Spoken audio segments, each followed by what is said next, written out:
അൽഹംദുലില്ലാഹി റബ്ബിൽ ആലമീൻ അസ്സലാത്തു വസ്സലാമു അലാ അഷ്റഫിൽ മുർസലീൻ വഅലാ ആലിഹി വസഹ്ബിഹി അജ്മഈൻ അമ്മാ ബഅദ്. ബിസ്മില്ലാഹിർ റഹ്മാനിർ റഹീം. അൻ അബീ കബ്ശത്തിൽ അൻമാരി റളിയല്ലാഹു തആല അൻഹു അന്നഹു സമിഅ റസൂലല്ലാഹി സ്വല്ലല്ലാഹു അലൈഹി വസല്ലം യഖൂൽ സലാസത്തുൻ വഖ്സിമു അലൈഹിന്ന വഉഹദ്ദിസുകും ഹദീസൻ ഫഹ്ഫളൂഹു. ഖാല മാ നഖസ മാലു അബ്ദിൻ മിൻ സദഖ വലാ ളുലിമ അബ്ദുൻ മദ്ലിമ ഫസബറ അലൈഹാ ഇല്ലാ സാദഹുല്ലാഹു ഇസ്സ വലാ ഫതഹ അബ്ദുൻ ബാബ മസ്അല ഇല്ലാ ഫതഹല്ലാഹു അലൈഹി ബാബ ഫഖർ. റവാഹു അഹ്മദു വത്തിർമിദിയു. സഹോദരങ്ങളെ, ഇമാം തുർമിദിയും അഹ്മദും മറ്റും നിവേദനം ചെയ്തിട്ടുള്ള ഒരു ഹദീസാണ് നാം ഇന്ന് പഠനത്തിന് വേണ്ടി തിരഞ്ഞെടുത്തിട്ടുള്ളത്. നമ്മുടെ ജീവിതത്തിൽ കാത്തു സൂക്ഷിക്കേണ്ട 3 ഉപദേശങ്ങളാണ് ഈ ഹദീസിലുള്ളത്. അബൂ കബിഷ അൽ അൻമാരി എന്ന സ്വഹാബിയിൽ നിന്നാണ് ഈ ഹദീസ് നിവേദനം ചെയ്തിട്ടുള്ളത്. അദ്ദേഹം പറയുന്നു, റസൂലുള്ളാഹി സ്വല്ലല്ലാഹു അലൈഹി വസല്ലമ പറയുന്നത് കേട്ടു.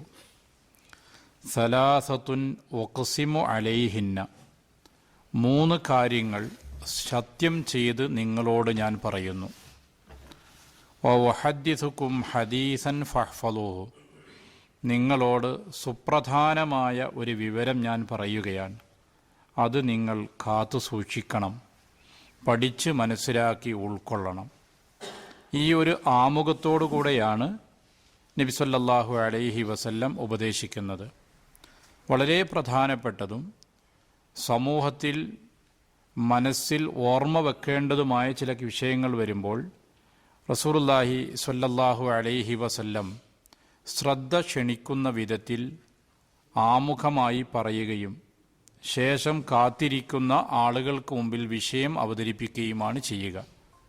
അത് നബി സല്ലല്ലാഹു അലൈഹി വസല്ലമയുടെ ഒരു ശൈലിയാണ്. പലപ്പോഴും പ്രബോധകരും ഉപദേശകരുമൊക്കെ സ്വീകരിക്കേണ്ട ഒരു മാർഗവും കൂടിയാണ് അത്. പറയാൻ പോകുന്ന വിഷയം പ്രാധാന്യമുള്ളതാണെന്നും അത് ശ്രദ്ധിക്കേണ്ടതുണ്ടെന്നും ശ്രദ്ധ പല ഭാഗങ്ങളിലേക്കും തിരിഞ്ഞു പോകരുതെന്നും ആളുകളെ ഓർമ്മിപ്പിക്കുന്ന ഒരു ശൈലി പ്രവാചകൻ സല്ലല്ലാഹു അലൈഹി വസല്ലം സ്വീകരിച്ചു വന്നിട്ടുണ്ട്. ചില വിഷയങ്ങൾ പറയുമ്പോൾ നബി സല്ലല്ലാഹു അലൈഹി വസല്ലം ആ കാര്യം ഒരേ വാക്ക് തന്നെ 2 or 3 തവണ ആവർത്തിച്ച് പറയും. അങ്ങനെ ആവർത്തിച്ച് പറയുമ്പോഴും ആളുകൾ അത് ഗൗരവമുള്ളതാണ്, വളരെ ശ്രദ്ധിക്കേണ്ട വിഷയമാണ് എന്ന നിലക്ക് ശ്രവിക്കുകയും ചെയ്യും. ഇവിടെ റസൂലുള്ളാഹി സ്വല്ലല്ലാഹു അലൈഹി വസല്ലം ആദ്യമായി ജനങ്ങളോട് പറയുന്ന 3 കാര്യങ്ങൾ എന്ത് എന്നല്ല, പറയാൻ പോകുന്ന 3 കാര്യങ്ങളുണ്ട്. അത് നിങ്ങൾ ശ്രദ്ധാപൂർവം പഠിക്കണം, മനസ്സിലാക്കണം എന്ന് ആദ്യം ശ്രോതാക്കളുടെ ശ്രദ്ധ ക്ഷണിച്ചുകൊണ്ട് ഖാല റസൂലുള്ളാഹി സ്വല്ലല്ലാഹു അലൈഹി വസല്ലം പറഞ്ഞു, മാ നഖസ മാലു അബ്ദിൻ മിൻ സദഖ, ഒരാളുടെയും സമ്പത്ത് ദാനം ചെയ്യുന്ന കാരണത്താൽ കുറഞ്ഞു പോവുകയില്ല. വളരെ പ്രധാനപ്പെട്ട ഒരു സന്ദേശമാണ് ഈ ചെറിയ വാക്കിൽ നബി സല്ലല്ലാഹു അലൈഹി വസല്ലം നൽകിയിട്ടുള്ളത്. കാരണം മനുഷ്യൻ്റെ ഒരു പ്രകൃതി സമ്പത്തിനോട് ആഗ്രഹവും അത്യാർത്തിയുമുള്ളവരായിരിക്കും. മനുഷ്യൻ്റെ സ്വാഭാവികമായി നമ്മൾ കണ്ടുവരുന്ന സ്വഭാവം അതാണ്. തൻ്റെ കയ്യിലുള്ള സമ്പത്ത് അത് ചെലവഴിച്ചാൽ, കൊടുത്തുപോയാൽ തീർന്നു പോകും, നഷ്ടപ്പെട്ടു പോകും എന്ന ഒരു പരിഭ്രമം, ഒരാശങ്ക ആളുകൾക്കുണ്ടാകും. അതുകൊണ്ട് കഴിയുന്നിടത്തോളം സമ്പാദ്യങ്ങൾ വർദ്ധിപ്പിക്കാനാണ് മനുഷ്യൻ ശ്രമിക്കുക. അതിൽ നിന്ന് ചെലവഴിക്കുവാൻ അവൻ പലപ്പോഴും പ്രയാസപ്പെടുന്നൊരവസ്ഥ വരും. ആ പ്രയാസം കൈകളിൽ മാത്രമല്ല, മനസ്സിൻ്റെ ഉള്ളിലാണ് ആ പ്രയാസം വരുന്നത്. കൊടുക്കുന്നതിനനുസരിച്ച് കുറഞ്ഞു പോകുമല്ലോ, തീർന്നു പോകുമല്ലോ, അപ്പോൾ ഞാൻ പിന്നീട് എന്ത് ചെയ്യും, എനിക്കെവിടെ നിന്ന് ലഭിക്കും, ആവശ്യങ്ങൾ ഒരുപാടുണ്ട്. ആ ആഗ്രഹങ്ങളും ആവശ്യങ്ങളും നിർവഹിക്കുവാൻ ഈ സമ്പത്തൊന്നും മതിയാവില്ലല്ലോ എന്നുള്ള ചിന്തയാണ് പിശുക്കുള്ള അത്യാഗ്രഹമുള്ള ഒരു മനുഷ്യൻ്റെ മനസ്സിൽ എപ്പോഴും വരിക. ഇസ്ലാമാണെങ്കിൽ സമൂഹത്തോട് പറയുന്നത് നിർബന്ധമായും സക്കാത്ത് കൊടുത്തെങ്കിലേ നിന്റെ കയ്യിലുള്ള സമ്പത്ത് നിനക്ക് ഉപയോഗിക്കാൻ അവകാശമുള്ളൂ എന്നാണ്. അങ്ങനെ ലോകത്തൊരു മതവും പറയുന്നില്ല. ദാനം ചെയ്യുവാൻ വേണ്ടിയും അതിൻ്റെ മഹത്വത്തെക്കുറിച്ചുമെല്ലാം പറയുന്നുവെങ്കിലും തൻ്റെ അധ്വാനിച്ചുണ്ടാക്കിയ സമ്പത്ത് തനിക്ക് ഉപയോഗിക്കൽ ഹലാലാവേണമെങ്കിൽ അതിൽ നിന്ന് നിശ്ചിത വിഹിതം നിർബന്ധമായും കൊടുക്കേണ്ട ആളുകൾക്ക് തന്നെ തിരിച്ചറിഞ്ഞ് കൊടുത്തിരിക്കണം, എന്നാലേ തനിക്കിത് ഉപയോഗിക്കാൻ അനുവാദമുള്ളൂ എന്ന് ഇസ്ലാമിൻ്റെ കണിശമായ നിയമമാണ്. അത് ഇസ്ലാം കാര്യങ്ങളിൽ മൂന്നാമത്തതായി പ്രഖ്യാപിക്കുകയും ചെയ്തു. അവ നമസ്കരിക്കുന്ന വ്യക്തിയാണ് എങ്കിൽ അവൻ സക്കാത്ത് കൊടുത്തിരിക്കണം. നമസ്കരിക്കുകയും സക്കാത്ത് കൊടുക്കാതിരിക്കുകയും ചെയ്യുന്ന ആളുകളോടാണ് അബൂബക്കർ റളിയല്ലാഹു അൻഹു യുദ്ധം പ്രഖ്യാപിച്ചിട്ടുള്ളത്. ഒരു സമൂഹത്തോട് യുദ്ധം പ്രഖ്യാപിക്കുവാൻ മാത്രം വലിയ ഒരു കുറ്റമാണ് എന്നർത്ഥം. അപ്പം ഇതിലൂടെ ഉണ്ടാകുന്ന സംസ്കരണം പ്രധാനമാണ്. സക്കാത്ത് കൊടുത്ത് നരകത്തിൽ നിന്ന് രക്ഷപ്പെടുക എന്നത് അതിലൊരു പ്രധാന ഭാഗമാണ്. സക്കാത്ത് കൊടുക്കുന്നതിലൂടെ സ്വർഗത്തിൻ്റെ അർഹനായി തീരുന്നു എന്നുള്ളത് പ്രധാനമാണ്. അതിനേക്കാൾ പ്രാധാന്യമുള്ള മറ്റൊരു വശവും കൂടി ഈ സദക്കയുടെയും സക്കാത്തിൻ്റെയും പിന്നിലുണ്ട്. മനസ്സിൻ്റെ സംസ്കരണമാണ്. പിശുക്ക്, ലുബ്ധത, സ്വാർത്ഥത തുടങ്ങിയിട്ടുള്ള ഒരുപാട് ദുർഗുണങ്ങൾ മനുഷ്യരിൽ വളരെ സ്വാധീനിക്കുന്നതാണ്. അതിൽ നിന്ന് മനുഷ്യ മനസ്സിന് മാറ്റമുണ്ടാകണം. മറ്റുള്ളവൻ്റെ വിഷമങ്ങളും പ്രയാസങ്ങളും അറിയാനും അതിന് സാധ്യമാകുന്ന രീതിയിൽ സഹായങ്ങൾ നൽകുവാനുമുള്ള സഹാനുഭൂതിയും ആർദ്രതയും കാരുണ്യവും ദയാവായ്പും ഒരു മനുഷ്യനിലുണ്ടാകണം. ഇത് ഒരു മനുഷ്യൻ്റെ സ്വഭാവമായി ജീവിത രീതിയുമായി ബന്ധപ്പെട്ട് നിൽക്കണം. ആ സക്കാത്ത് നിശ്ചയിക്കപ്പെട്ട സമ്പത്തിന് മാത്രമാണ് ഉണ്ടാകുന്നത്. അത് വർഷങ്ങൾ തികയേണ്ടതാണെങ്കിൽ വർഷം തികയുമ്പോൾ മാത്രമാണ്. പക്ഷെ സക്കാത്തിൽ അവസാനിപ്പിക്കാതെ അതിൻ്റെ കൂടെ ചേർത്തുകൊണ്ടാണ് പ്രവാചകൻ പഠിപ്പിച്ചത് മാ നഖസ മാലു അബ്ദിൻ മിൻ സദഖ. സക്കാത്തും അതിൻ്റെ പുറമേയുള്ള ദാനധർമ്മങ്ങളുമെല്ലാം ഒരു വ്യക്തി കൊടുക്കുന്നുവെങ്കിൽ അതുകൊണ്ട് അയാളുടെ സമ്പത്ത് കുറയുന്നില്ല എന്നാണ്. യഥാർത്ഥത്തിൽ കുറയുന്നുണ്ട്. കൊടുത്തത് കുറഞ്ഞത് തന്നെയാണ്. 1000-ൽ നിന്ന് 100 കൊടുത്താൽ ആ 100 കുറവാണ്. പിന്നെ 900 ബാക്കിയുള്ളൂ. പിന്നെന്താണ് നബി സല്ലല്ലാഹു അലൈഹി വസല്ലം ഈ പറഞ്ഞതിൻ്റെ ആശയം? കുറയുന്നില്ല എന്ന് പറഞ്ഞതിന് 2 തരത്തിലുള്ള വിശദീകരണമുണ്ട്. രണ്ടും ശരിയായ വിശദീകരണമാണ്. വിശുദ്ധ ഖുർആൻ നമ്മളോട് പറയുന്ന ഒരു ശൈലിയുണ്ട്. മിമ്മാ റസഖ്നാക്കും, നിങ്ങൾക്ക് നാം നൽകിയതിൽ നിന്ന് നിങ്ങൾ ചെലവഴിക്കുക. ഖുർആൻ ആവർത്തിച്ച് പറയുന്നൊരു സംഗതി അതാണ്. നമ്മുടെ കയ്യിലുള്ള ധനം, നമ്മൾ അധ്വാനം അതിലുണ്ടെങ്കിലും അത് നമ്മുടെ അധ്വാനത്തിൻ്റെ ഫലം മാത്രമല്ല, അള്ളാഹു നൽകിയത് കൂടിയാണ്. ലോകത്ത് സാമ്പത്തിക ശാസ്ത്രത്തിൽ ഒരുപാട് അവാർഡുകളും ബിരുദങ്ങളൊക്കെ നേടിയ ആളുകളുണ്ട്. അവർ ചിലപ്പോൾ ചെറിയ ശമ്പളം കൊണ്ട് ജീവിക്കുന്നവരായിരിക്കും. അതൊന്നും പഠിക്കാത്ത ഒരു സാധാരണക്കാരനായ ഒരു കച്ചവടക്കാരനുണ്ടാകും. അയാൾ ചിലപ്പോൾ ഇവരെക്കാളെല്ലാം എത്രയോ സമ്പത്തിൻ്റെ ഉടമയായി മാറിയിട്ടുണ്ടാകും. റിസ്ക് അള്ളാഹു നൽകുന്നതാണ്. അത് ചിലർക്ക് വിശാലമായി കൊടുക്കുന്നു, ചിലർക്കല്ലാത്ത രീതിയിലാകുന്നു. അതുകൊണ്ട് തന്നെ മിമ്മാ റസഖ്നാക്കും, നിങ്ങൾക്ക് നാം നൽകിയതാണ്. നിങ്ങൾ അധ്വാനത്തിൻ്റെ ഫലം കുറച്ചേ ഉള്ളൂ. നമ്മളൊരു വിത്തിടുന്നു, ആ വിത്തിൽ നിന്ന് നിരവധി കതിരുകളും ഉൽപ്പന്നങ്ങളും ലഭ്യമാകുന്നു എന്നുള്ളത് പടച്ചോൻ നമുക്ക് അനുഗ്രഹിച്ചു തരുന്നതാണ്. ഫലപുഷ്ടിയുള്ള മണ്ണും അനുകൂലമായ കാലാവസ്ഥയും എല്ലാം അള്ളാഹു ഒത്തുചേർത്ത് നമുക്ക് തരുമ്പോഴാണ്, കാറ്റുവീഴ്ചകളും കീടങ്ങളും ഇല്ലാത്തയുള്ള സംരക്ഷണം ലഭിക്കുമ്പോഴാണ് നല്ല വിളവെടുപ്പ് നമുക്ക് ലഭിക്കുന്നത്. ഇങ്ങനെ റിസ്ക്കിനെക്കുറിച്ച് സൂക്ഷ്മമായി വിലയിരുത്തുമ്പോൾ നമ്മുടെ അധ്വാനം ചെറിയൊരു ഭാഗമാണ്. ബാക്കിയുള്ളതെല്ലാം പടച്ചവൻ അനുഗ്രഹിച്ച് നൽകുന്നതാണ്. അതുകൊണ്ടാണ് നാം നിങ്ങൾക്ക് നൽകിയതിൽ നിങ്ങൾ ചെലവഴിക്കുക. എന്നിട്ട് അള്ളാഹു പറയുന്നു, നിങ്ങൾ ചെലവഴിച്ചോളൂ. അങ്ങനെ ചെലവഴിച്ചാൽ യുഖ്ലിഫുഹു, അതിന് പകരം അവൻ തരുന്നതാണ്. സക്കാത്തും ദാനധർമ്മവുമായി കൊടുക്കുമ്പോൾ തീർന്നു പോകുന്നുവെങ്കിലും, ഒരു ഭാഗത്ത് കുറഞ്ഞു പോകുന്നുവെങ്കിലും മറുഭാഗത്ത് അള്ളാഹു അതിന് പകരം നൽകുന്നതാണ്. ആ പകരം ദുനിയാവിൽ തന്നെയും നൽകുന്നുണ്ട്.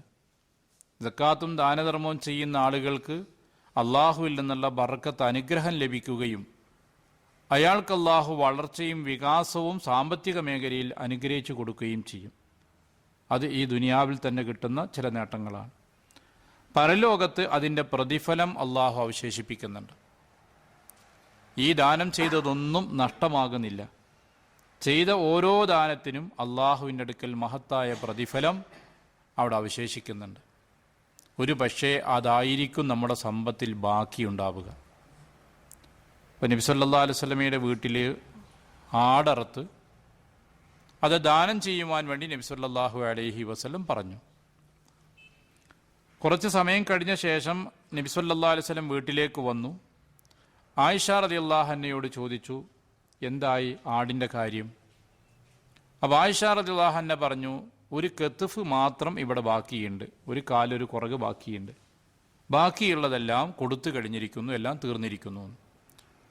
അപ്പോൾ നബി സല്ലല്ലാഹു അലൈഹി വസല്ലം അതിനോട് പ്രതികരിച്ചത്, പോയതെല്ലാം ബാക്കിയായി, ബാക്കിയാകാതിരിക്കുന്നത് ഈ കുറക് മാത്രമാണ്. ആളുകൾക്ക് ദാനം ചെയ്തതൊക്കെ നമുക്ക് പരലോകത്തേക്ക് ബാക്കിയായിട്ടുണ്ട്.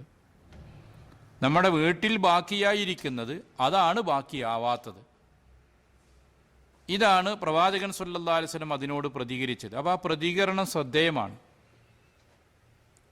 ആളുകൾക്ക് നമ്മൾ എന്താണോ കൊടുത്തത്, ആ കൊടുത്തതെല്ലാം നമുക്ക് പരലോകത്തേക്ക് ബാക്കിയുണ്ടാകും. നമ്മൾ ഉപയോഗിച്ചതാണ് പരലോകത്തേക്ക് നമുക്ക് ബാക്കിയില്ലാത്തത്.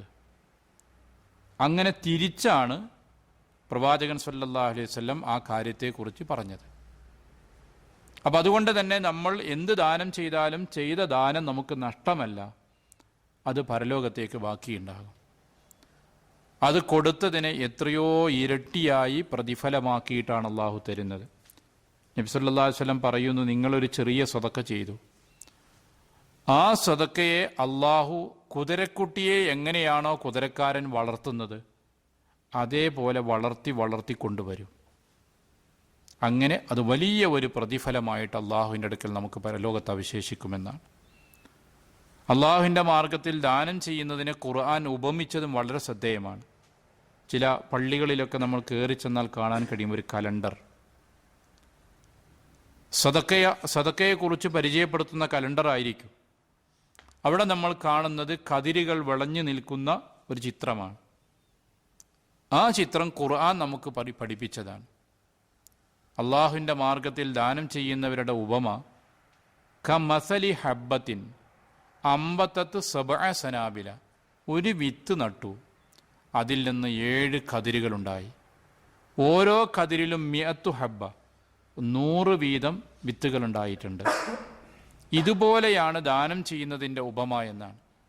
അപ്പോൾ ഒരു വിത്തിൽ നിന്ന് 7 കതിരുകളും ഓരോ കതിരിലും 100മായി അങ്ങനെ 700 തീരുന്നു. അള്ളാഹ് അവസാനിപ്പിക്കുന്നത് വല്ലാഹു യുളാഇഫു ലിമൻ യശാ, അള്ളാഹ് ഉദ്ദേശിക്കുന്നവർക്ക് അതിനേക്കാളും ഇരട്ടിയായ പ്രതിഫലം അവൻ നൽകുമെന്നാണ്.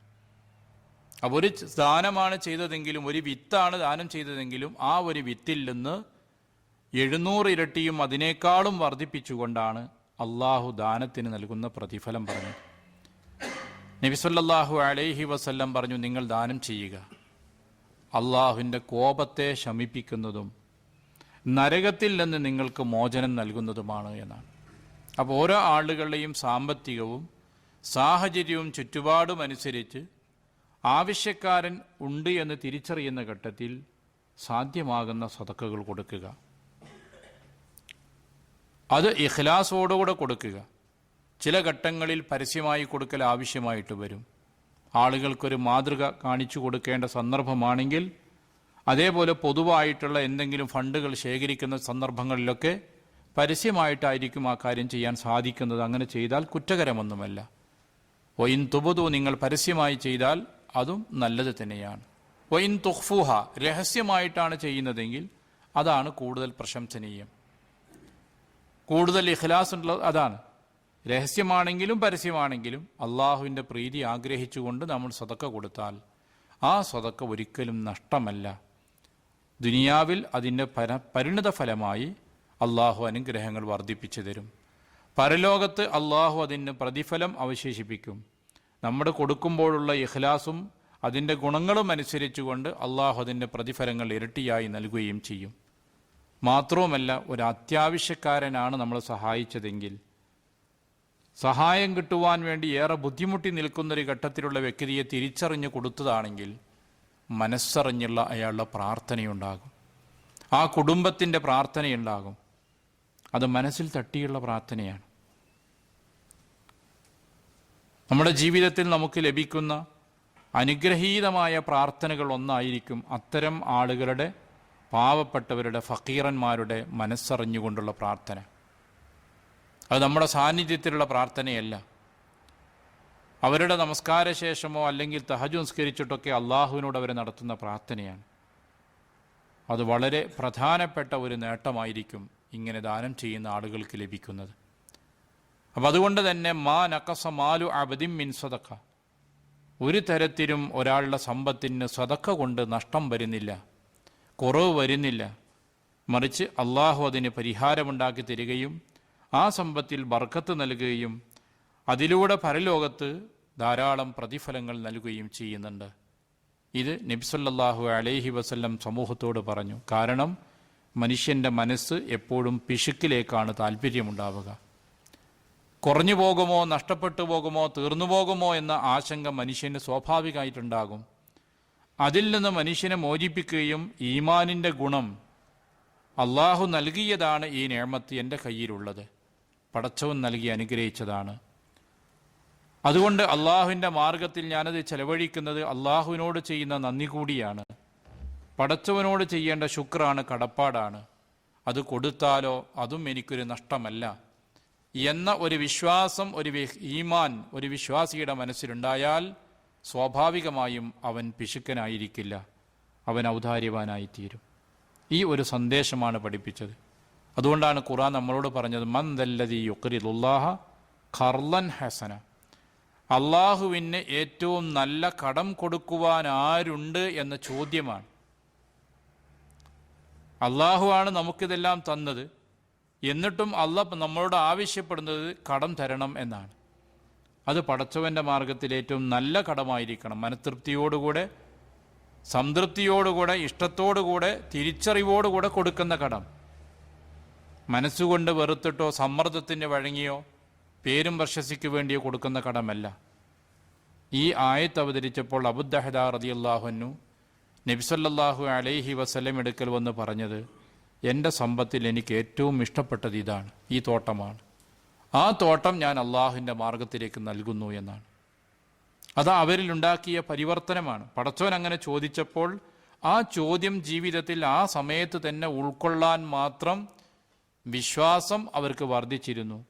തൻ്റെ സമ്പത്തിൽ നിന്ന് തനിക്ക് ഏറ്റവും ഇഷ്ടപ്പെട്ടത് അള്ളാഹുവിൻ്റെ മാർഗത്തിൽ കൊടുക്കാൻ തയ്യാറായിരുന്നു എന്നാണ്. ആ ഒരു വിധാനത്തിലേക്ക് നമുക്കെത്തണമെങ്കിൽ നമ്മൾ ഇനിയും എത്രയോ സഞ്ചരിക്കേണ്ടതുണ്ടെന്നാണ് നമുക്ക് തോന്നുന്നത്. ആ അവസ്ഥയിലേക്ക് എനിക്കോ നിങ്ങൾക്കോ പലപ്പോഴും എത്താൻ കഴിയാറില്ല.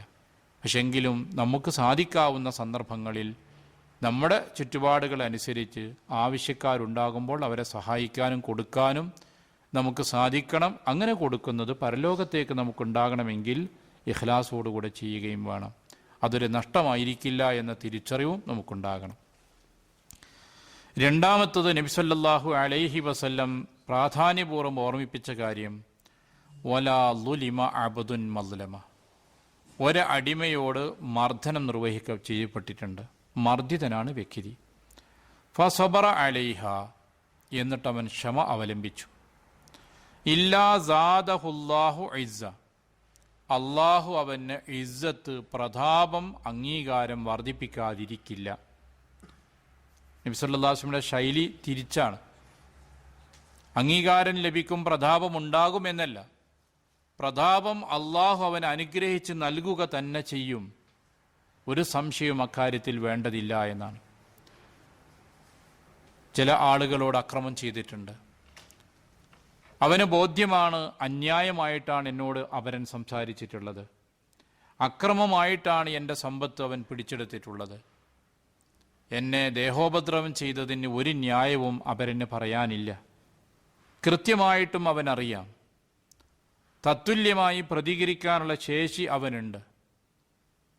കോടതികളിൽ പോകാനും കേസ് കൊടുക്കാനും നിയമപരമായിട്ട് അവൻ എല്ലാ പിന്തുണയും അവന് ലഭിക്കുന്നുണ്ട്.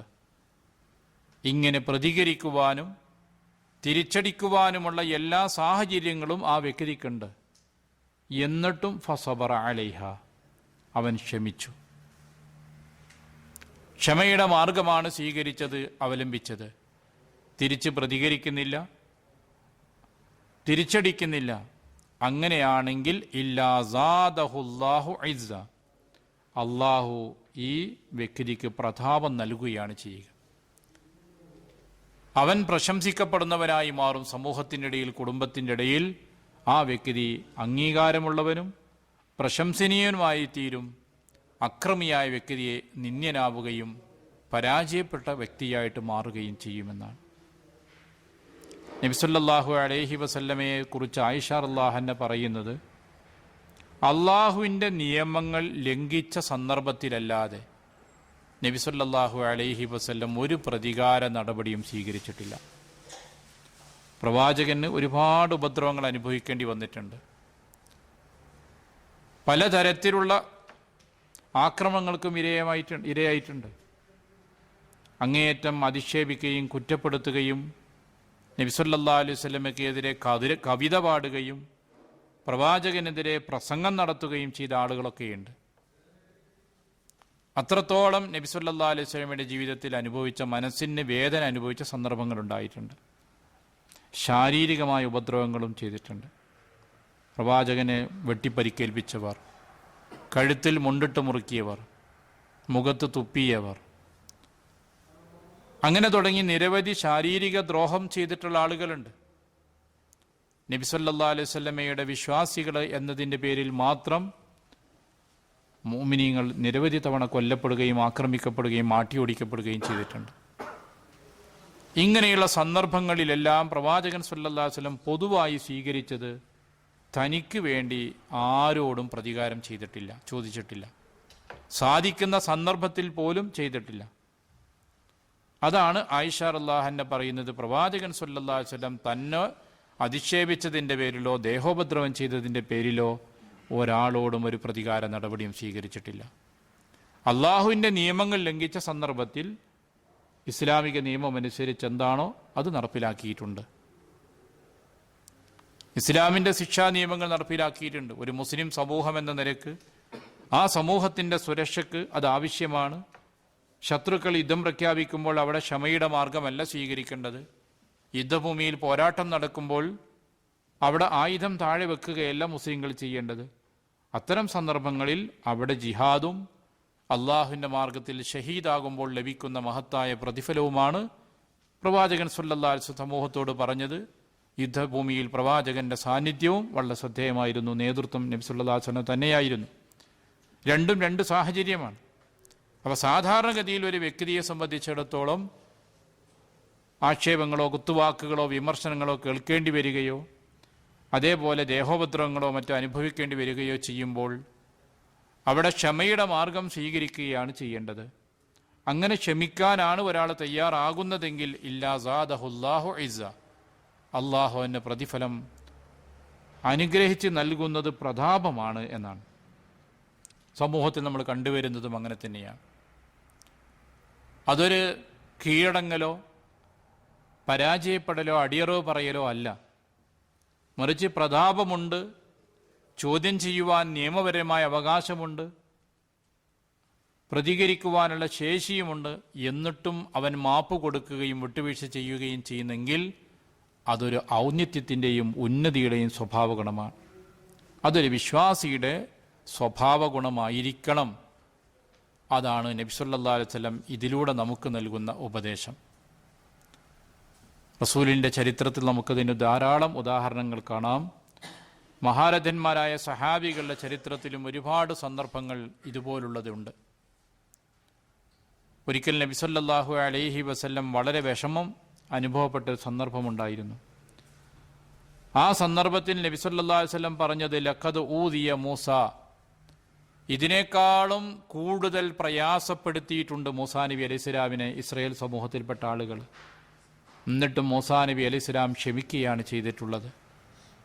ആ ഒരു ചരിത്രം ഓർമ്മിപ്പിച്ചുകൊണ്ട് നബി സല്ലല്ലാഹു അലൈഹി വസല്ലം പറയുന്നത് ഞാൻ ക്ഷമിക്കുന്നു എന്നാണ്.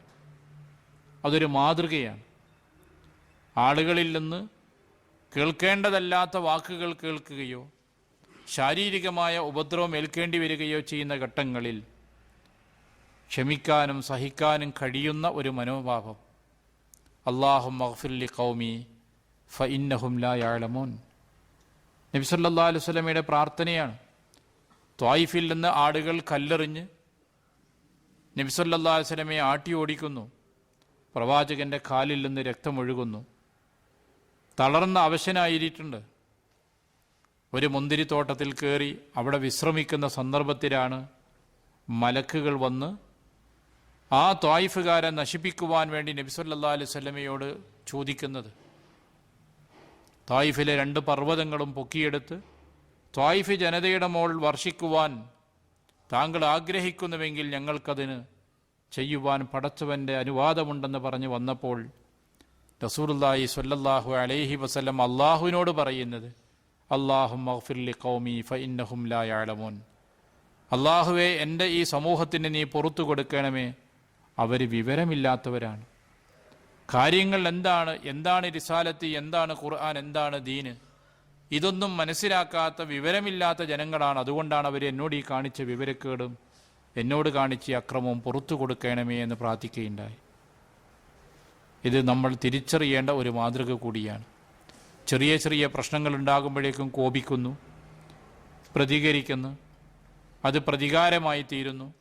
അതോടുകൂടെ നേരത്തെ ഉണ്ടായിരുന്ന സ്നേഹബന്ധങ്ങൾ തകരുകയും വളരെയധികം ശത്രുതയുണ്ടാവുകയും തുടർ സംഘർഷങ്ങൾക്കും സംഘട്ടനങ്ങൾക്കും കലാപങ്ങൾക്കും അത് കാരണമായി തീരുകയും ചെയ്യുന്നു. കുടുംബത്തിനും സമൂഹത്തിനുമെല്ലാം അതുണ്ടാക്കുന്നത് ദുരന്തമാണ്. വ്യക്തിബന്ധങ്ങളിൽ അതുണ്ടാക്കുന്നത് എന്നേക്കുമായുള്ള വേർപാടായിരിക്കും. ചിലപ്പോൾ വർഷങ്ങളായി ഒരു 2 വ്യക്തികൾ തമ്മിൽ ഉണ്ടാക്കിയെടുത്ത ഏറ്റവും അടുത്ത സൗഹൃദ ബന്ധമുണ്ടാകും. ആ ആത്മസുഹൃത്ത് ബന്ധം പോലും അല്പനേരം ക്ഷമിച്ചിരുന്നുവെങ്കിൽ അത് നിലനിർത്താൻ കഴിയുമായിരുന്നു. അല്പസമയത്തുള്ള ക്ഷോഭത്തിൻ്റെയും ക്ഷമയില്ലാത്തതിൻ്റെയും പരിണിതഫലമായി ഒരുപക്ഷെ ആ ബന്ധം പോലും രണ്ടാമത് വിളക്കി ചേർക്കാൻ കഴിയാത്ത രീതിയിൽ വേർപെട്ടേക്കും. ഒരു ഭാര്യയും ഭർത്താവും വർഷങ്ങളായി കുടുംബമായി ജീവിക്കുന്നു. ചെറിയ ഒരു പ്രശ്നത്തിൻ്റെ പേരിൽ ക്ഷമിക്കാൻ ഭർത്താവ് തയ്യാറായില്ല.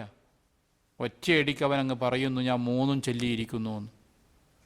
പിന്നെ മസല പ്രശ്നമായില്ലേ?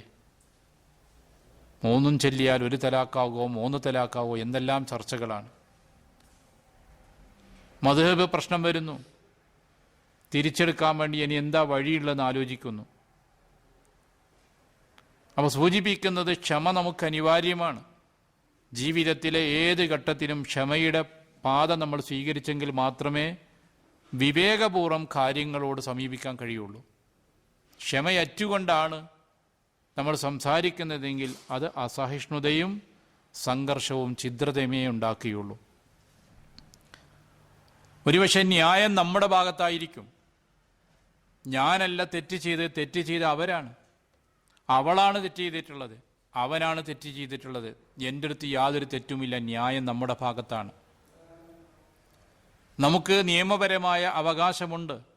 എന്നാൽ പോലും മിക്ക ഘട്ടങ്ങളിലും ക്ഷമയുടെ മാർഗം സ്വീകരിക്കുന്നതായിരിക്കും ഗുണകരമായി തീരുക. പ്രത്യക്ഷത്തിൽ അതൊരു തോൽവിയാണെന്ന് തോന്നിയാൽ പോലും ദുരഭിമാനം നമ്മളെ പിടികൂടിയിട്ടില്ലെങ്കിൽ നമുക്കവിടെ ക്ഷമിക്കാൻ കഴിഞ്ഞാൽ അത് വലിയ ഒരു പ്രശ്നത്തിന് ചെറിയൊരു പരിഹാരം മതിയാകും. വലിയൊരു അകൽച്ച എന്നേക്കും ഉണ്ടാകാൻ സാധ്യതയുള്ള അകൽച്ച ആ ഒരു ക്ഷമയുടെ മാർഗം സ്വീകരിച്ചുകൊണ്ട് മാത്രം വിജയിക്കും. നേരെ മറിച്ച് അവിടെ ക്ഷമിക്കാതെ പ്രതികരിച്ചാൽ ഉണ്ടാകുന്നത് ഒരുപാട് ഭവിഷ്യത്തുകളായിരിക്കും. അപ്പോൾ അതുകൊണ്ടാണ് റസൂൽ സല്ലല്ലാഹു അലൈഹി വസല്ലം നമ്മളോട് പ്രധാനപൂർവ്വം ഈ ഒരു ഉപദേശം നൽകിയത്. വലാ ളുലിമ അബ്ദും മദ്ലമ, മർദ്ദിതനാണ് വ്യക്തി, അവനോട് ഇങ്ങോട്ട് അക്രമം ചെയ്തിട്ടുണ്ട്, അവൻ അക്രമത്തിന് ഇരയായിട്ടുണ്ട്. എന്നിട്ടും ഫസബറ അലൈഹ എന്നാണ്. ന്യായവും നിയമവും അവൻ അനുകൂലമാണ്, അവൻ മർദ്ദിതനാണെന്ന വിഷയത്തിൽ തർക്കമില്ല.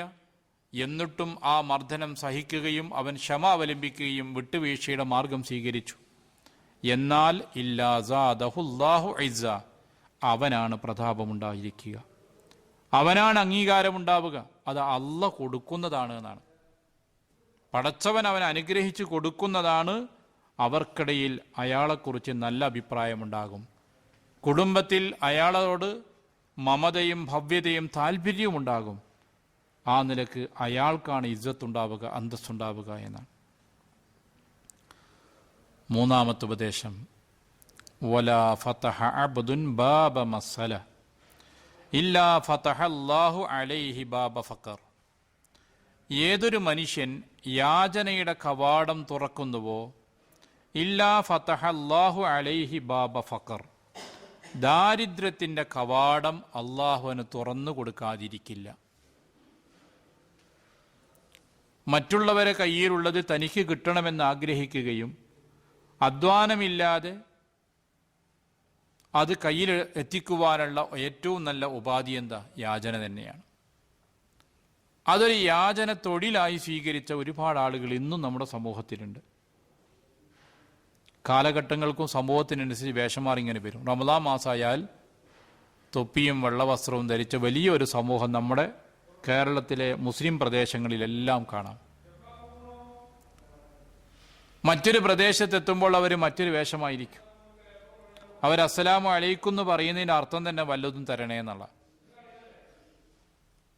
ആ സലാം പോലും ആ രൂപത്തിലായി മാറിയിട്ടുണ്ട്. ഇസ്ലാമിൻ്റെ അഭിവാദ്യ വാക്യമാണത്. നിങ്ങൾക്ക് സമാധാനമുണ്ടാകട്ടെ എന്ന് പ്രാർത്ഥനയാണ്. ആ പ്രാർത്ഥനാ മനോഭാവത്തിലല്ല ആ സലാം പറയുന്ന പോലും. ആ രൂപത്തിൽ യാചന ഒരു തൊഴിലായി സ്വീകരിച്ച ആളുകളുണ്ട്. ചിലർക്ക് യാചിക്കേണ്ട ഘട്ടം വരാം.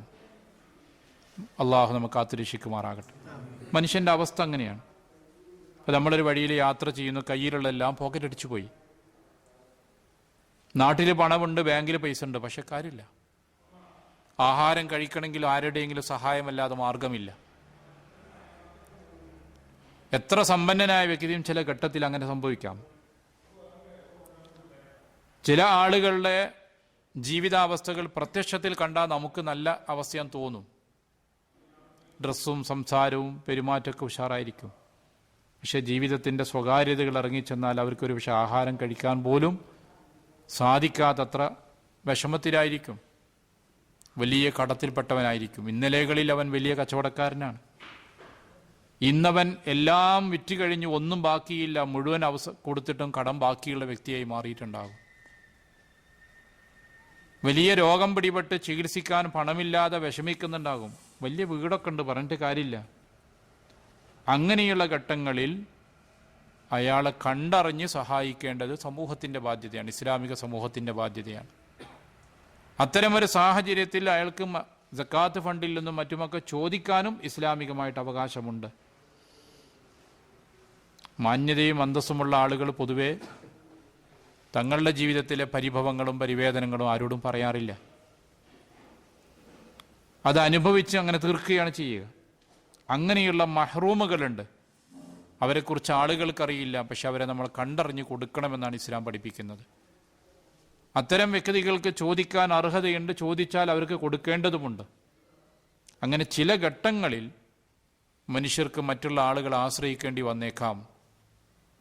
ചില ആളുകൾക്കും ആശ്രയിക്കേണ്ടി വന്നേക്കാം. രോഗശൈലിയിൽ കിടക്കുന്നവരോ വാർദ്ധക്യ സഹജമായ അവസ്ഥയിലോ വൈകല്യം ബാധിച്ചവരാണ്. സഹായിക്കാനും സംരക്ഷിക്കാനും ഉത്തരവാദപ്പെട്ടവരാരും ഇല്ലാത്ത പശ്ചാത്തലത്തിൽ അവർക്ക് സമൂഹത്തിന് മുമ്പിൽ കൈകാണിക്കേണ്ടി വരും.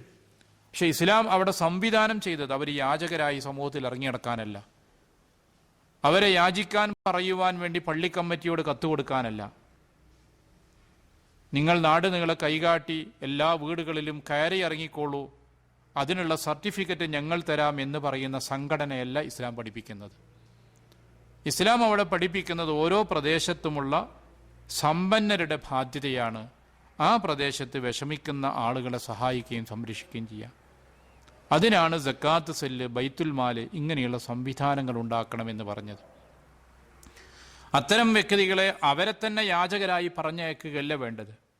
അതിനുവേണ്ടി ആ പ്രദേശത്തുള്ള ഉത്തരവാദപ്പെട്ട ആളുകൾ ഇറങ്ങി അവർ പണം സ്വരൂപിച്ചുകൊണ്ട് ആ പ്രശ്നങ്ങൾക്ക് പരിഹാരമുണ്ടാക്കണം.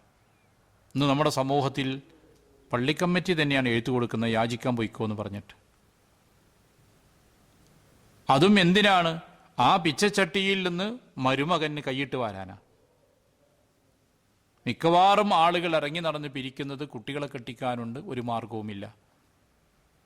സ്ത്രീധനം കല്യാണം നിശ്ചയിച്ചിട്ടുണ്ട്, വലിയൊരു സംഖ്യ സ്ത്രീധനം കൊടുക്കണം. എന്താ ചെയ്യുക എന്ന് പറഞ്ഞാണ് വീട് വീടാന്തരം പെണ്ണുങ്ങൾ കയറി ഇറങ്ങുന്ന അവസ്ഥ കാണുന്നത്. അതിനവരടുത്ത് പള്ളി കമ്മിറ്റി എന്നുള്ള എഴുത്തും ഉണ്ടാകും. ഇസ്ലാമികമല്ലാത്ത ഒരു സംവിധാനമാണ് ഈ മഹർ.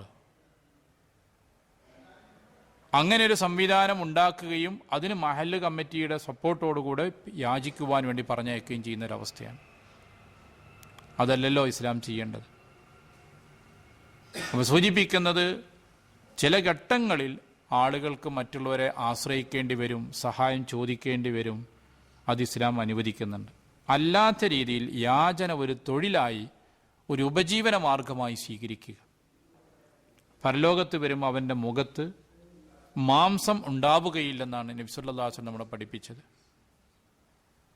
യാചകന്മാരിൽ ചിലർ ലക്ഷങ്ങൾ സമ്പാദിച്ചവരായിരിക്കും. യാചന തൊഴിലായി സ്വീകരിച്ച ആളുടെ ജീവിതം എന്നും ദാരിദ്ര്യത്തിൻ്റെ ജീവിതമാണ്. കൈ നിറയെ കാശുണ്ടാകും, ഒറ്റ നല്ല വസ്ത്രം അയാളുടെ ജീവിതത്തിൽ ധരിക്കൂല. എന്നും ആ അഴുക്ക് പിടിച്ച കീറി പറഞ്ഞ തുണിയും വസ്ത്രവും തന്നെ ധരിക്കുള്ളൂ. പണമില്ലാത്തത് കൊണ്ടല്ല, ദിവസേന കിട്ടുന്ന പണം ബാങ്കിൽ നിക്ഷേപിക്കുകയോ അല്ലെങ്കിൽ വേറെന്തെങ്കിലും ഏർപ്പാടിലൊക്കെ കൊടുക്കുന്നുണ്ടാവും. പക്ഷെ പണം എത്ര കിട്ടിയാലും അയാൾ ദരിദ്രനായിക്കൊണ്ടേ ജീവിക്കും. അയാൾക്ക് എത്രമാത്രം സമ്പാദ്യമുണ്ടായാലും കൂടുതൽ അയാളുടെ മനസ്സ് ദരിദ്രമായിരിക്കും. എൻ്റെ കയ്യിലൊന്നുമില്ല, എൻ്റെ അടുത്തൊരു സമ്പാദ്യവുമില്ല, ആ ഒരു മനസ്സാണ് അയാൾക്കുണ്ടാവുക. ആ മനസ്സ് വരുമ്പോഴുള്ള പ്രശ്നം ആർത്തി കൂടുകയും വീണ്ടും വീണ്ടും യാചനക്ക് തന്നെ അവൻ തയ്യാറാവുകയും ചെയ്യും. ചില കുടുംബത്തിൽ യാചന ശീലിച്ച് മക്കളൊക്കെ വലുതായി, ഇനി നിങ്ങൾ യാചിക്കാൻ പോകരുതെന്ന് വാപ്പാനോട് മക്കൾ പറയും. സ്ഥിരമായിട്ട് അദ്ദേഹം റമദാൻ 1 മുതൽ 30 വരെ ഓരോ പ്രദേശങ്ങളിലേക്ക് കൃത്യമായിട്ട് വരും. അയാൾക്കൊരവകാശം അവിടെ ഉണ്ട് എന്നാണ് അയാളുടെ വിശ്വാസം. കൃത്യമായ മാമൂല് പോലെ എല്ലാ കൊല്ലവും എനിക്ക് തരേണ്ട ഒരു സംഖ്യ ഓരോ ആളുകൾക്ക് കിട്ടാണ്ട്, അത് നിങ്ങൾ വാങ്ങാൻ പോകരുത് എന്ന് പറഞ്ഞാൽ പോലും ചില ആളുകൾ സാമ്പത്തിക ചുറ്റുപാടും മക്കളൊക്കെ കൊള്ളാവുന്നവരായി, കുടുംബമൊക്കെ അവർ നോക്കുന്നവരാണെങ്കിലും ആ ഒരു അവകാശത്തിന് വേണ്ടി എല്ലാ വർഷവും ഈ പറയപ്പെടുന്ന വീടുകളിലും ആളുകളെയും വന്ന് കാണും. അപ്പോൾ കുട്ടികളൊക്കെ എന്താണ് സ്ഥിതി എന്നൊക്കെ ചോദിച്ചാൽ അതൊക്കെ ഇപ്പോൾ അങ്ങനെയൊക്കെ ഉണ്ട് എന്നാലും എന്ന് പറയും. ആ എന്നാലും എന്ന് പറഞ്ഞാൽ എന്താണ്, എനിക്കൊരു വീതം ഉണ്ടല്ലോ തന്നേ പറ്റുള്ളൂ എന്നാണ്. അതൊരു മടിയില്ലാതെ ചോദിച്ചു വാങ്ങിക്കൊണ്ടിരിക്കും. ഈ രൂപത്തിലുള്ള ആളുകളുണ്ട്. അവിടെയാണ് റസൂൽ പറഞ്ഞ ഈ വാചകം, ഒലാ ഫതഹ അബ്ദും ബാബ മസ്സല. യാചനയുടെ കവാടം ഒരാൾ ഉപജീവനത്തിൻ്റെ മാർഗമായി തുറന്നു കൊടുത്താൽ ഇല്ലാ ഫതഹ അല്ലാഹു അലൈഹി ബാബ ഫഖർ, ദാരിദ്ര്യത്തിൻ്റെ കവാടം അവൻ്റെ മുമ്പിൽ തുറന്നു കൊടുക്കും. എത്ര കിട്ടിയാലും അവൻ്റെ മനസ്സ് ദരിദ്രമായിരിക്കും, അവന് സംതൃപ്തി വരില്ല. ഞാൻ നിഅമത്തിലാണ്, അനുഗ്രഹത്തിലാണ് എന്ന് അവനൊരിക്കലും ബോധ്യമാവുകയില്ല. അതുകൊണ്ട് നബി സല്ലല്ലാഹു അലൈഹി വസല്ലം യാചിക്കുന്ന ആളുകളെ യാചനയിൽ നിന്ന് പിന്തിരിപ്പിക്കുകയും എന്തെങ്കിലും ഉപജീവന മാർഗം സ്വീകരിക്കാൻ വേണ്ടി പഠിപ്പിക്കുകയാണ് ചെയ്തത്. യാചിക്കാമെന്ന ആളുകളോടൊക്കെ റസൂൽ സ്വീകരിച്ച സമീപനം അതാണ്. എന്നാൽ ചോദിച്ചു വരുന്ന ആളുകളോട് നമ്മൾ എന്ത് സമീപനം സ്വീകരിക്കണം? ബാഹ്യമായ അവസ്ഥ കണ്ടാൽ ചിലപ്പോൾ ആളുകൾ നമുക്ക് നല്ല ചുറ്റുപാടൊക്കെ ഉണ്ടെന്ന് തോന്നിയെന്ന് വരും, നല്ല ആരോഗ്യമുള്ളവരാന്ന് തോന്നിയെന്ന് വരും. പക്ഷെ എങ്കിലും നമ്മളെ കൊണ്ട് കഴിയുന്ന കൊടുത്തേക്കാൻ അവരുടെ സ്വകാര്യത നമുക്കറിയില്ല. ഇപ്പം സക്കാത്ത് കൊടുത്തുകൊണ്ടിരിക്കുക, അവിടേക്ക് 2 ആളുകൾ വന്ന്, 2 ചെറുപ്പക്കാർ, നല്ല കവിയായ ശക്തരായ 2 ചെറുപ്പക്കാരാണ് വന്നത്. നബി സല്ലല്ലാഹു അലൈഹി വസല്ലമയോട് സക്കാത്ത് ചോദിച്ചു. പ്രവാചകൻ അവർ 2 പേരെയും നോക്കിയിട്ട് നബി സല്ലല്ലാഹു അലൈഹി വസല്ലം പറഞ്ഞു, ആരോഗ്യവും സമ്പാദിക്കുവാൻ കഴിവുമുള്ള ആളുകൾക്ക് ഇതിൽ വിഹിതമല്ല കേട്ടോ എന്ന് പറഞ്ഞു. എന്നിട്ട് അവർക്ക് കൊടുക്കും ചെയ്തു. അവരെ കിട്ടാൻ വേണ്ടി കാത്തിരിക്കുകയാണ്.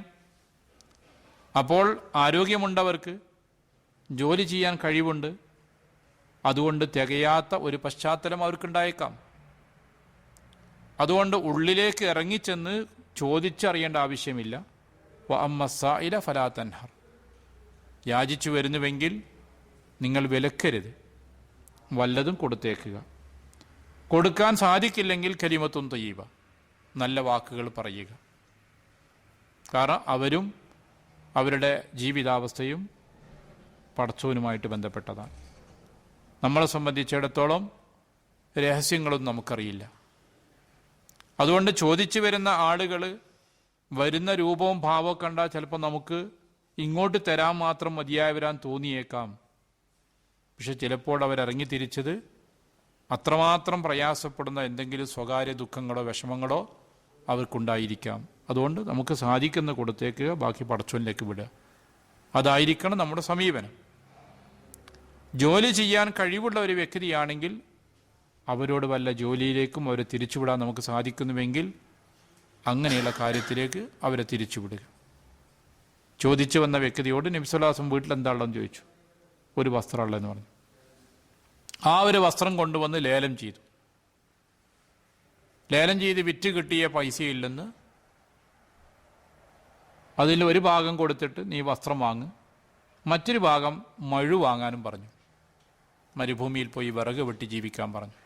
ആഴ്ചകൾ പിന്നിട്ടപ്പോൾ വേറെ ഒരു സംരംഭത്തിന് വേണ്ടി പണം സ്വരൂപിച്ചപ്പോൾ ഇദ്ദേഹവും അതിലേക്ക് സ്വതക്ക കൊടുത്ത വ്യക്തിയായി മാറി. അത് കണ്ട് നബി സല്ലല്ലാഹു അലൈഹി വസല്ലം വളരെയധികം സന്തോഷിച്ചു. ചോദിച്ചു വന്ന വ്യക്തി ഇപ്പോൾ സ്വതക്ക കൊടുക്കുന്നവനായി മാറി. അതാണൊരു മാതൃകാപരമായി നബി സല്ലല്ലാഹു അലൈഹി വസല്ലം പഠിപ്പിച്ചു തരുന്ന മാതൃക. അപ്പം അതുകൊണ്ട് തന്നെ യാചന ഒരു തൊഴിലായി സ്വീകരിച്ചുകൂടാ. യാചിക്കുവാൻ വേണ്ടിയുള്ള പ്രോത്സാഹനങ്ങളോ സപ്പോർട്ടുകളോ അല്ല വേണ്ടത്. അതിൽ നിന്ന് ആളുകളെ പിന്തിരിപ്പിക്കുകയും ഉപജീവനത്തിന് വല്ല മാർഗവും ചെയ്തു കൊടുക്കാൻ കഴിയുമെങ്കിൽ അത് ചെയ്യുകയുമാണ് വേണ്ടത്. ഇനി നിർവാഹമില്ലാത്ത ഒരു ഘട്ടത്തിലാണ് ഒരാൾ യാചിക്കുന്നതെങ്കിൽ ആ പ്രശ്നപരിഹാരം സമൂഹം ഏറ്റെടുക്കുകയും സമൂഹം അതിനു വേണ്ടി മുന്നോട്ട് വരികയും ചെയ്യണം. അങ്ങനെ വരുമ്പോൾ ഒരു സമൂഹത്തിനുണ്ടാകേണ്ട ഉത്കൃഷ്ടമായ അവസ്ഥ വരുന്നു. ഇത് മൂന്നും ചേർത്ത് വെച്ചാൽ, ഈ മൂന്ന് ഉപദേശങ്ങളും ചേർത്ത് വെച്ചാൽ ഒരു ഉത്കൃഷ്ട സൊസൈറ്റി എങ്ങനെ രൂപപ്പെട്ടു വരും എന്നതാണ് ഇതിൽ നിന്ന് പഠിക്കാൻ കഴിയുന്നത്. പരസ്പരം നല്ല ബന്ധങ്ങളുണ്ട്. സമൂഹത്തിൽ വിഷമിക്കുന്നവരാരാണെന്ന് അവർ അറിയുന്നുണ്ട്. ആ വിഷമങ്ങളിൽ പങ്കുവഹിക്കുകയും ദാനധർമ്മം നൽകുകയും ചെയ്യുന്നുണ്ട്. അഭിപ്രായ വ്യത്യാസങ്ങളോ പ്രശ്നങ്ങളോ സമൂഹത്തിലുണ്ടാകുമ്പോൾ രൂക്ഷമായി പ്രതികരിക്കുകയല്ല, ക്ഷമയുടെയും സഹനത്തിൻ്റെയും പാത സ്വീകരിക്കുകയും വിട്ടുവീഴ്ചയും കാണിക്കുന്നവരാണ്. അതുകൊണ്ട് തന്നെ ഏത് പ്രശ്നങ്ങളും ലളിതമായി അവർക്കിടയിൽ പരിഹരിക്കപ്പെട്ടു വരുന്നുണ്ട്. യാചന ആ സമൂഹത്തിൻ്റെ സ്വഭാവമല്ല, മറിച്ച് എന്തെങ്കിലും ഉപജീവനത്തിലൂടെ ജീവിതം രൂപപ്പെടുത്തുവാൻ ശ്രമിക്കുന്നവരാണ്. ഇങ്ങനെയുള്ള ഒരു സമൂഹമാകുമ്പോഴാണ് ഉത്കൃഷ്ടമായ ഒരു സൊസൈറ്റിയുടെ രൂപഘടന നിർവഹിക്കപ്പെടുന്നത്. അതുകൊണ്ടാണ് ഈ മൂന്ന് ഉപദേശവും നബി സല്ലല്ലാഹു അലൈഹി വസല്ലം ചേർത്ത് പറഞ്ഞത്. ആ ഒരു സൊസൈറ്റി രൂപപ്പെട്ടു വരുമ്പോൾ അതിൻ്റെ പരിണിത ഫലം പരലോകത്തുകൂടി അവർക്ക് അനുഗ്രഹീതമായി തീരുന്നു എന്നുള്ളതാണ്. പരസ്പരം കാരുണ്യവും ദാനധർമ്മങ്ങളും ചെയ്യുമ്പോൾ അതിൻ്റെ പുണ്യം പരലോകത്തേക്ക് വരുന്നു. പരസ്പരം വിട്ടുവീഴ്ചയും സഹനവും ക്ഷമയും സ്വീകരിക്കുമ്പോൾ അതിലൂടെ നല്ല ഒരു സമൂഹവും കെട്ടുറപ്പുള്ള ബന്ധങ്ങളും ഉണ്ടാകുന്നു. നട്ട് നനച്ചു വളർത്തുമ്പോൾ മാത്രമാണ് ബന്ധങ്ങൾ ഈടുറ്റതാവുകയും നന്നായിത്തീരുകയും ചെയ്യുക. ആർക്കും മറ്റൊരാളുടെ മുമ്പിൽ ചെന്ന് കൈകാണിക്കേണ്ട യാചിക്കേണ്ട ഗതി ആ സമൂഹത്തിൽ വരുന്നില്ല. കാരണം സമൂഹം അവർ പരസ്പരം കൂട്ടായ്മയുള്ളവരാണ്. ഇങ്ങനെയുള്ള ഒരു സമൂഹമാകുമ്പോൾ ആ സമൂഹം അന്തസ്സുള്ള സമൂഹമായിട്ട് മാറുകയും ചെയ്യും. അതാണ് ദുനിയാവിലും ആഖിറത്തിലും അന്തസ്സും സമാധാനവും സ്നേഹവും ഐക്യവുമുള്ള ഒരു സമൂഹത്തിൻ്റെ സൃഷ്ടിക്ക് വേണ്ടി റസൂലുള്ളാഹി സ്വല്ലല്ലാഹു അലൈഹി വസല്ലം നൽകിയിട്ടുള്ള ഈ മൂന്ന് ഉപദേശങ്ങൾ. ഇത് മൂന്നും പാലിക്കപ്പെട്ടാൽ തീർച്ചയായും ഓരോ മുസ്ലിം മഹല്ലുകളും പ്രദേശങ്ങളും ഏറ്റവും നല്ല ഉത്കൃഷ്ടമായ സ്വഭാവ ഗുണങ്ങളുള്ളവരും നല്ല ബന്ധങ്ങളുള്ളവരും നല്ല അവസ്ഥയിലും സമാധാനത്തിലും സുസ്ഥിതിയിലും ജീവിക്കുന്നവരുമായിരിക്കും. പടച്ചവനെക്കുറിച്ചും പരലോകത്തെക്കുറിച്ചും ഓർമ്മയുള്ളവരും ആഖിറത്തിൽ സ്വർഗത്തിൻ്റെ അഹ്ലുകാരായ ആളുകൾ കൂട്ടത്തിലുമായിരിക്കും. അല്ലാഹു സുബ്ഹാനഹു തആല ഈ പ്രധാനപ്പെട്ട ഉപദേശങ്ങളെല്ലാം ജീവിതത്തിൽ ഉൾക്കൊള്ളുവാനും അള്ളാഹുവിൻ്റെ അടുക്കൽ മഹത്തായ പ്രതിഫലം ലഭിക്കുന്ന സാലിഹ്യങ്ങളായി തീരാനും നമ്മെ അനുഗ്രഹിക്കുമാറാകട്ടെ. ഈ ഒത്തുചേരൽ അള്ളാഹുവിൻ്റെ അടുക്കൽ സ്വീകാര്യമായ അമലുസ്വാലിഹായി അള്ളാഹു കബൂൽ ചെയ്യുമാറാകട്ടെ. ഈ ലോകത്തും പരലോകത്തും സമാധാനവും സന്തോഷവുമുള്ളൊരു ജീവിതം നമുക്കും നമ്മുടെ കുടുംബത്തിനും നമ്മുടെ മുസ്ലിം പ്രദേശങ്ങൾക്കും അള്ളാഹു പ്രദാനം ചെയ്യുമാറാകട്ടെ. റബ്ബന തഖബ്ബൽ മിന്ന ഇന്നക അന്തസ് സമീഉൽ അലീം വതുബ് അലൈന ഇന്നക അന്തത് തവ്വാബുർ റഹീം. ആമീൻ ബിറഹ്മതിക യാ അർഹമർ റഹീമീൻ. വസല്ലല്ലാഹു വസല്ലമ അലാ മുഹമ്മദ് വഅലാ ആലിഹി വസഹ്ബിഹി അജ്മഈൻ. വൽഹംദുലില്ലാഹി റബ്ബിൽ ആലമീൻ. അസ്സലാമു അലൈക്കും വറഹ്മത്തുള്ളാഹി.